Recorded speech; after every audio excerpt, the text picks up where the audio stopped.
വീണ്ടും വാർത്തകളിലേക്ക്. മിന്നൽ പ്രളയം ഉണ്ടായ ധരാലിയിൽ ഗഗ്നാനി പാലം പണി പൂർത്തിയാക്കിയ സൈന്യം. 1 മണിക്കൂറിനുള്ളിൽ പാലം തുറക്കും. ഉച്ചയോടെ പാലത്തിലൂടെ വാഹനങ്ങൾ കടത്തിവിട്ടു തുടങ്ങും.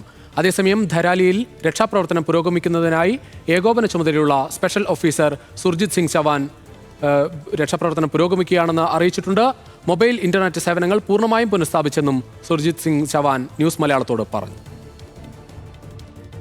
Electricity has been restored up to that particular Khirgad area where this disaster came, and today UPCL is trying to restore it. Third part is restoring the road connectivity.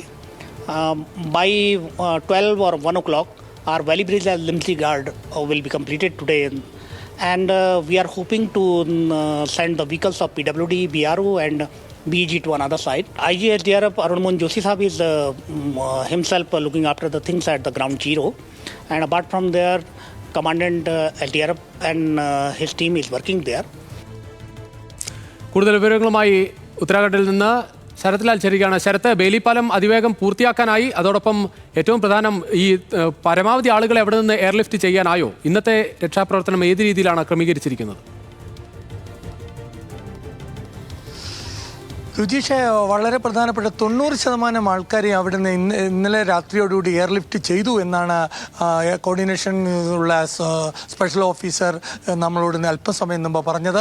അതുപോലെ ഇനിയുള്ള പ്രധാനപ്പെട്ട ഗ്രാമവാസികളാണ് അവരവരെ വീട് വീട് വിട്ട് വരാൻ തയ്യാറല്ല. അവർക്ക് അവരുടെ വസതികൾ അല്ലെങ്കിൽ അത് ശ്രദ്ധിക്കണം.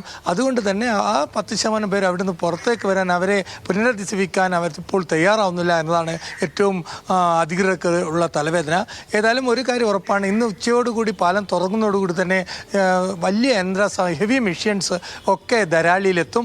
അതിന് പിന്നെ 2 മണിക്കൂർ സമയം മാത്രമേ ഇനി നമുക്ക് അവശേഷിക്കുന്നുള്ളൂ. പൂർണ്ണ തോതിലുള്ള രക്ഷാപ്രവർത്തനം, അതായത് കുഴിച്ച് അല്ലെങ്കിൽ തെർമൽ ഇമേജ് നോക്കിയുള്ള രക്ഷാപ്രവർത്തനം നടത്തുമെന്നാണ് ഭരണകൂടം അറിയിച്ചിരിക്കുന്നത്. പൂർണ്ണ രൂപത്തിലുള്ള ഫുൾ സ്കെയിൽ ഓപ്പറേഷൻ ഈ ഗഗനാനി പാലം തുറന്നതോടുകൂടി നടത്താൻ കഴിയും. എയർലിഫ്റ്റ് ചെയ്യുന്നതിന് വളരെ പ്രധാനപ്പെട്ട ഹെവി മിഷനുകൾ എയർലിഫ്റ്റ് ചെയ്യുന്നതിന് വളരെ സാങ്കേതിക പ്രശ്നമുണ്ട്. ഒന്ന്, മൊത്തമായി എയർലിഫ്റ്റ് ചെയ്യാൻ കഴിയില്ല. 2, ഇത് അസംബിൾ ചെയ്യണമെങ്കിൽ 5 ദിവസത്തോളം എടുക്കും. അതിനു മുമ്പേ തന്നെ പാലത്തോട് തന്നെ ഇത് കടത്തിവിടാമെന്നാണ് അധികൃതർ ഇപ്പോൾ കരുതുന്നത്. അതിനു വേണ്ടിയുള്ള എല്ലാ മിഷനുകളും അടങ്ങിയ ലോറികൾ അവിടെ ഇപ്പോൾ തന്നെ കാത്തു നിൽക്കുകയാണ്, റോഡിൽ കൂടി അല്ലെങ്കിൽ ഈ ഗഗനായി പാലത്തുകൂടി പുറത്തേക്ക് പോകുവാൻ. ഏതായാലും രക്ഷാപ്രവർത്തനം ഇന്ന് 4 മണിയുടെ പൂർണ്ണ രൂപത്തിലെത്തുമെന്നാണ് ജില്ലാ ഭരണകൂടം അറിയിച്ചിരിക്കുന്നത്, പ്രത്യേക ഓഫീസർ അറിയിച്ചിരിക്കുന്നത്. അതുപോലെ തന്നെ 5 ലക്ഷം രൂപ സഹായധനം ഇപ്പോൾ വിതരണം ചെയ്തു തുടങ്ങിയിട്ടുണ്ട്.